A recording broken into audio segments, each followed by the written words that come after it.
जी रंजना शाही जी, राधे राधे महाराज जी। महाराज जी, मन अशांत रहता है, ये पता होने के बावजूद भी कि मन की शांति एक ही विकल्प से दूर हो सकती है, भगवान का ध्यान लगाए, जाप करें, परंतु उसी क्षण दिमाग ईश्वर की उपस्थिति का प्रमाण मांगता है।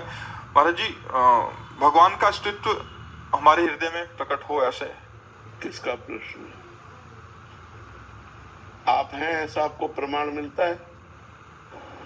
देख सकते हैं खुद को। आप केवल दर्पण में देखकर आप अपने को स्त्री मानते हैं, सो है नहीं, सो है नहीं आप।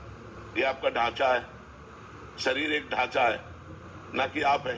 अंदर घुसो तो अलग अलग डिपार्टमेंट है, मन है, बुद्धि है, चित्त है, अहंकार है, इंद्रियां है। आप कहाँ हैं? आप अपने को देखा है? ईमानदारी से बताओ, कभी अपने को देखा है? नहीं देखा ना? वही ईश्वर है जिसको देख नहीं सकते पर है। आप हैं, इतना तो है ना कि आप हैं। आप क्या है खुद अपने को नहीं जानते, जबकि आप ईश्वर के अंश हैं। तो उस महान को कैसे जान लेंगे बिना साधना के? जब साधना की जाती है तो अपने आप का साक्षात्कार होता है, उसे कहते हैं आत्मबोध। आत्मज्ञानी वो मोक्ष को प्राप्त हो जाता है, जो अपने को जान जाता है, और जो परमात्मा को जान गया वो प्रेम को प्राप्त हो जाता है। महाराज जी, आप तो संत हैं, आपको तो प्रमाण है प्रभु का भी। नहीं, आप ये बताओ, क्या बुद्धि से आप उस परमात्मा को जान सकते हैं? अगर वो न जाना चाहे तो जान। अरे आप में बैठा है, हम सही बात कह रहे हैं, आप ही हो। हम जो सत्य बात कह रहे हैं, गंगा जी की एक चम्मच चाहे गंगा जल निकालो या एक टैंकर निकालो, बोलोगे क्या?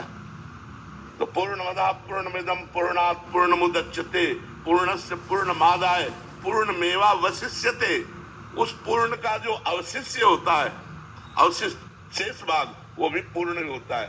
तुम परमात्मा स्वरूप ईश्वर अंश, जीव अविनाशी, चेतन अमर, सहज सुख राशि। हम लोग शरीरों में पड़ गए, इसलिए हम समझ नहीं पाते कि ईश्वर क्या है।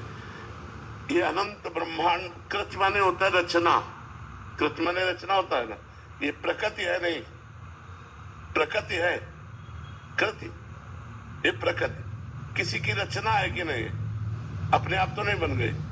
जिसकी रचना उसे ईश्वर कहते हैं, परमात्मा कहते हैं। किसी से पूरा तो संचालन हो ही रहा है, हमारी इच्छा से संचालन हो रहा है।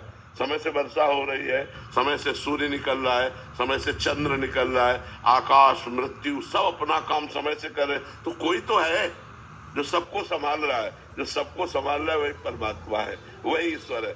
अब वो अव्यक्त है, उसके लिए साधना करनी पड़ेगी। जब तक साधना नहीं है